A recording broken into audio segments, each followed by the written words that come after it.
अस्सलाम वालेकुम। क्या हाल चाल हैं? सब ठीक ठाक हैं? चाल आए जो ठीक ठाक आयो। सिंधी ॾाढी मिठड़ी ज़बान है, मुझे पसंद थी, पर चूंकि मादरी ज़बान की बात है आज, तो मैं पंजाबी में बात करूंगी। तो पंजाबी बड़ी मिठी ज़बान है, साड़ी अपनी बोली है। मुझे पंजाबी भी आती है, अंग्रेज़ी भी आती है। आई कैन स्पीक इंग्लिश और उर्दू साड़ी कौमी ज़बान है। सिंधी मैनू आती है क्योंकि मैं सिंध की पैदाइश हाँ, सिंध विच रही हाँ। तो अगर मैं कहां कि मैनू सिंधी नहीं आती तो कोई गल नहीं है।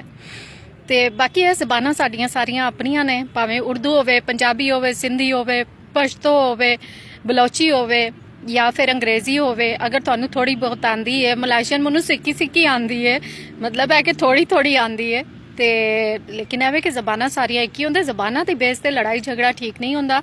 और सब तो बड़ी गल है कि जिहड़ी साडी मादरी ज़बान है, असां उहनूं लाजमी प्रमोट करना है।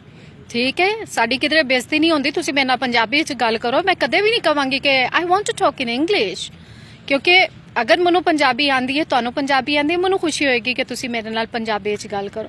If you can not speak Urdu then तुसीं पंजाबी, सिंधी इन्हां ज़बानां च गल कर लो, मैनू इहदे विच कोई मसला नहीं होएगा। तो मेरे ख्याल च एहदी वजह तो इन्नी लड़ाई करन दी जरूरत नहीं होगी होनी चाहिए। मेरे पीछे रेडियो पाकिस्तान है, पर रेडियो पाकिस्तान में पाकिस्तान दी सारियां ज़बानां बोलियां जांदियां ने, समझियां जांदियां ने। इन्हां ज़बानां विच इत्थे सर्विस होंदी है, इन्हां ज़बानां विच इत्थे प्रोग्राम बनदे ने। ठीक है, और यह सिर्फ इस वास्ते कि असी चाहते हैं कि साडियां सारियां मादरी ज़बानां ने वो सलामत रहन, जिंदा रहन।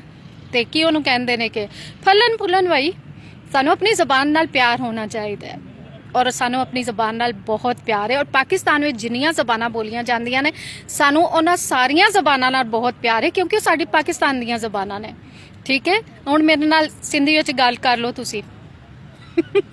मैं पंजाबन हाँ, लेकिन मैनू खुशी होएगी कोई मेरे नाल सिंधी विच मुखातिब होएगा। बहरहाल छोटा जिहा पैगाम सी। ज़बानां सारियां साडियां अपनियां ने, अपनियां ज़बानां दी तरवीज दी कोशिश करो। दूसरियां दे लत्तां खिच्चण दी कोई लोड़ नहीं हैगी। साडी जिहड़ी ज़बान है, साडे वास्ते ओही वध है, साडे वास्ते ओही सब कुछ है। लेकिन जे दूसरी किसी दी ज़बान है तो साडे वास्ते वो भी बहुत अच्छी है, क्योंकि साडे अपने वतन दी ज़बान है। बहुत शुक्रिया मेरे इस पैगाम दे नाल। हमेशा सलामत रहो, खुश रहो। बाय, अल्लाह हाफिज़, रब राखा।